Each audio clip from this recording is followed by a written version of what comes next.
नमस्कार, बुलेटिन में आप सभी का स्वागत है और मैं हूं आपके साथ कल्याण झा। चलिए एक नजर टॉप 10 खबरों पर। रोडवेज कर्मियों ने आंदोलन का ऐलान किया है। 10 नवंबर को विरोध प्रदर्शन होगा। इसके बाद 12 नवंबर को 1 घंटे का कार्य बहिष्कार होगा। रोडवेज कर्मी दीपावली पर बोनस और एक्स ग्रेसिया की मांग कर रहे हैं। ग्रेटर नगर निगम में सौम्या गुर्जर को प्रत्याशी बनाए जाने पर कांग्रेस ने एक बार फिर बीजेपी पर हमला बोला है। कांग्रेस नेता अर्चना शर्मा ने कहा कि बीजेपी ने गलत व्यक्ति को मेयर प्रत्याशी बनाया है। इधर मेयर चुनाव के लिए आज नाम वापसी का समय खत्म हो गया है। बीजेपी और कांग्रेस के पार्षद बाड़ेबंदी में हैं। 10 नवंबर को मेयर का चुनाव होगा। पंचायती राज चुनाव के लिए कांग्रेस उम्मीदवार के चयन का काम पूरा हो गया है। पीसीसी चीफ गोविंद सिंह डोटासरा ने जिला पर्यवेक्षकों को सिंबल दिए। पर्यवेक्षक और प्रभारी मंत्री कल से जिलों में उम्मीदवारों को सिंबल बांटेंगे। गुर्जर आंदोलन पर पूर्व डिप्टी सीएम सचिन पायलट का बयान आया है। पायलट ने कहा कि आंदोलन खत्म कराने के लिए शांतिपूर्ण तरीके से समाधान ढूंढा जा रहा है। सरकार हर लेवल पर बात कर रही है। जयपुर में एक बुजुर्ग से 1 करोड़ 20 लाख की ठगी का मामला सामने आया है। बुजुर्ग ने स्नैपडील से हार्पिक पावर प्लस प्रोडक्ट लिया था, जिसके बाद अनजान कॉल ने धीरे धीरे बुजुर्ग को ठगी का शिकार बना लिया। प्रदेश में कांस्टेबल भर्ती परीक्षा जारी है। परीक्षा के दूसरे दिन प्रदेश भर के 581 केंद्रों पर परीक्षा हुई। 2 पारियों में आयोजित परीक्षा में हर पारी में करीब 3 लाख अभ्यर्थी शामिल हुए। मानसागर झील इस साल शांत सी नजर आ रही है। ये वही मानसागर झील है जहां हर साल कई महाद्वीपों के सैकड़ों प्रजातियों के हजारों पक्षियों के झुंड प्रवास के लिए आया करते थे, लेकिन इस साल झील पर सन्नाटा पसरा है।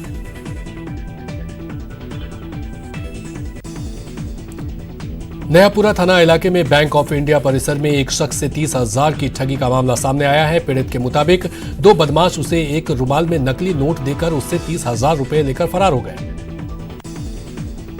साकेत थाना पुलिस ने अवैध खनन के खिलाफ बड़ी कार्रवाई करते हुए 2 ट्रैक्टर ट्रॉली को जब्त कर लिया और 2 आरोपियों को गिरफ्तार कर लिया। पुलिस ने आज शुद्ध के लिए युद्ध अभियान के तहत 3.5 क्विंटल मिलावटी मावा बरामद किया। इस मामले में एक आरोपी को भी गिरफ्तार किया गया। चाकू मारकर एक युवक की हत्या के आरोप में पुलिस ने 2 युवकों को गिरफ्तार किया। आरोपी चांद बालिता रोड का, जबकि लकी संजय नगर का रहने वाला है। मोबाइल शॉप की दीवार तोड़कर लाखों रुपए के मोबाइल चोरी के आरोप में पुलिस ने 55 मोबाइल और लैपटॉप बरामद करने में सफलता हासिल की। आरोपी से 8 मोबाइल और 1 आईफोन पहले ही बरामद कर लिया गया था। इटावा में बीती रात अज्ञात वाहन ने स्कूटी सवार 2 भाइयों को कुचल दिया। इस हादसे में एक भाई की मौके पर ही मौत हो गई, जबकि दूसरे भाई को गंभीर हालत में अस्पताल में भर्ती कराया गया। कोटा रेल मंडल के बयाना स्टेशन के पास गुर्जर 7वें दिन भी रेल पटरियों पर बैठे हैं। इसके कारण सवाई माधोपुर और भरतपुर के बीच रेल संचालन पूरी तरह से ठप है। ट्रैक जाम होने से कई ट्रेनों को रद्द करना पड़ा है। कोटा को राजस्थान राज्य प्रदूषण नियंत्रण बोर्ड ने बड़ा जीवनदान दिया है। राज्य प्रदूषण नियंत्रण बोर्ड ने कोटा थर्मल की 7 इकाइयों के संचालन की 5 साल की अनुमति जारी की है। शहर के 28 केंद्रों पर कांस्टेबल भर्ती परीक्षा का आयोजन किया गया। सुबह 9 बजे से 11 बजे तक पहली पाली की परीक्षा हुई, वहीं 3 बजे से 5 बजे तक दूसरी पाली की परीक्षा हुई। परीक्षा को लेकर सुरक्षा के पुख्ता इंतजाम किए गए थे। रिको इंडस्ट्रीज एरिया में एक कारखाने में 6 फीट लंबा कोबरा निकल गया। पर्यावरण प्रेमी गोविंद शर्मा ने सांप का रेस्क्यू किया और सुरक्षित जंगलों में छोड़ दिया। प्रदेश में गुर्जर आंदोलन का आज 7वां दिन है। सरकार आंदोलन खत्म करने की कोशिश में जुटी हुई है। आज आरएससी रामलाल गुर्जर और हेमलाल गुर्जर ने आंदोलनकारियों से बात की। 1.5 घंटे तक हुई बात में कई बिंदुओं पर सहमति बनी। वहीं कर्नल किरोड़ी बैंसला ने सरकार को अल्टीमेटम दिया है कि अगर मांगे पूरी नहीं हुई तो यह आंदोलन और उग्र होगा। बैंसला ने कहा कि सरकार हमारे धैर्य की परीक्षा न ले। पीलूपुरा में रेलवे ट्रैक पर आंदोलनकारी गुर्जरों ने कब्जा कर रखा है। आंदोलन के कारण करौली भरतपुर जिले में पिछले कई दिनों से इंटरनेट सेवा बंद है।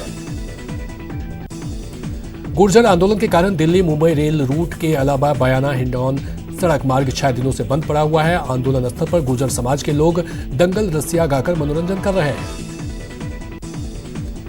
वहीं आंदोलन पर आईएएस नीरज के पवन ने गुर्जर नेता विजय बैंसला से बात की। हालांकि बैंसला बातचीत से संतुष्ट नहीं है। न्यूज 18 से खास बातचीत में विजय बैंसला ने कहा कि आरक्षण को लेकर सरकार गंभीरता नहीं दिखा रही है।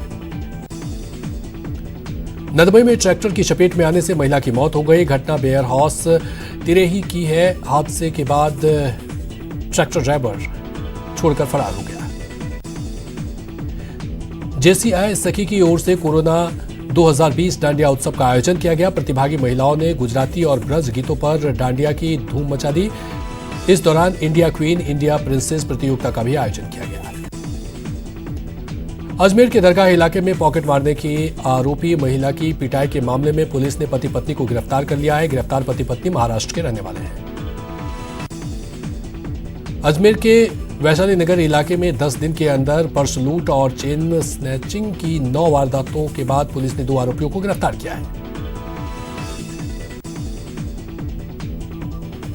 अजमेर नाका मदरसा इलाके से के रेलवे क्वार्टर में चोरों ने ताला तोड़कर हजारों की नकदी और सोने के जेवरात चोरी कर लिए। बताया जाता है कि पीड़ित विक्रम सिंह परिवार के साथ रिश्तेदार के यहां गए थे।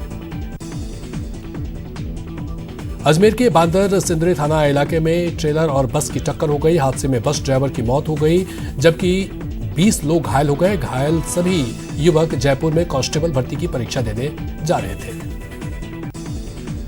घायलों में 5 छात्रों की हालत नाजुक बनी हुई है, जिन्हें जवाहरलाल नेहरू अस्पताल में भर्ती कराया गया। घटना के बाद एसपी कुंवरदीप सिंह ने घायलों का हालचाल जाना। कांस्टेबल भर्ती परीक्षा को लेकर अजमेर जिला प्रशासन रोडवेज ने परीक्षार्थियों को बेहतर सुविधा देने की बात कही थी, लेकिन उनके दावों की पोल खुल गई। शुक्रवार को दूसरी पारी की परीक्षा देने के बाद परीक्षार्थी अपने घर लौटने के लिए रोडवेज बस स्टैंड पहुंचे तो परीक्षार्थियों की भारी भीड़ ने कोरोना गाइडलाइंस की धज्जियां उड़ा दी। परीक्षार्थी बसों में भेड़ बकरियों की तरह भरे गए और अपनी जान जोखिम में डालकर खिड़कियों से बसों में घुसे, जहां उनको रोकने वाला ना तो कोई पुलिस जवान मौजूद था और ना ही कोई रोडवेज कर्मचारी। कोरोना जागरूकता अभियान के तहत अजमेर में लॉयंस क्लब ने कई जगहों पर मास्क वितरण कार्यक्रम का आयोजन किया। इस दौरान लोगों ने कोरोना गाइडलाइंस का पालन करने की अपील की। फर्जी कंपनी बनाकर लोगों के साथ फर्जीवाड़ा करने का मामला सामने आया है। लोगों ने आरोप लगाया कि फर्जी कंपनी बनाकर कुछ लोगों ने महिलाओं से 2-2 हजार रुपए लिए और बाद में फरार हो गए। बीकानेर में भी कांस्टेबल भर्ती परीक्षा चल रही है। चौक चौबंद व्यवस्था के बीच दूसरे दिन 17 केंद्रों पर अभ्यर्थियों ने परीक्षा दी। परीक्षा के दौरान कोरोना गाइडलाइंस का पालन किया जा रहा है। दीपावली के मौके पर पटाखा बेचने और आतिशबाजी पर रोक लगाने के खिलाफ पटना कारोबारियों ने कैंडल मार्च निकाला। कारोबारियों ने सरकार के आदेश वापस लेने की मांग की।